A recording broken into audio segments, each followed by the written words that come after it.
anticipator of the early Renaissance. He was born in 1395 in Lupicanina, Italy.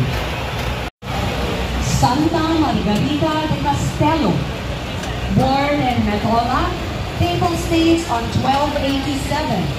Santa Margarita was born to the noble. San Francisco de Capillas.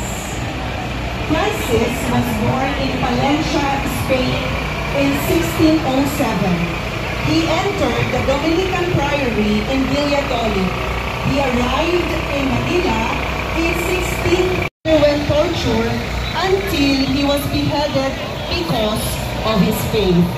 San Francisco de Capillas, pray for us. The image is owned by Christian Bernard Salamat and is accompanied by the Parish Youth Ministry and scholars. When her parents perished in the Great Persecution in Japan. Eventually, she made a vow of perpetual virginity and dedicated by the Dominican Sisters of the Trinity.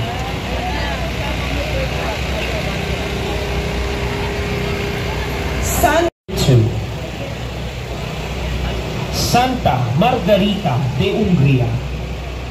Of royal patronage, she was offered to God and is accompanied by the catechists and volunteer catechists. Montepulciano. She was born in Leon. It is accompanied by the Singles for Christ. Mary. San Raimundo de Peñafort. He was born in Barcelona around 11, owned by Alfonso Esmundo. Susan Mary SRU and the BEC area number 5. Charity and Legion of Mary. San Jacinto de Florence in Poland around 1185.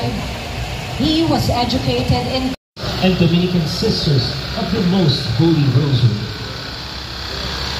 Santa Catalina de Senia, born in Siena, Italy, and received the Dominican habit at age 17.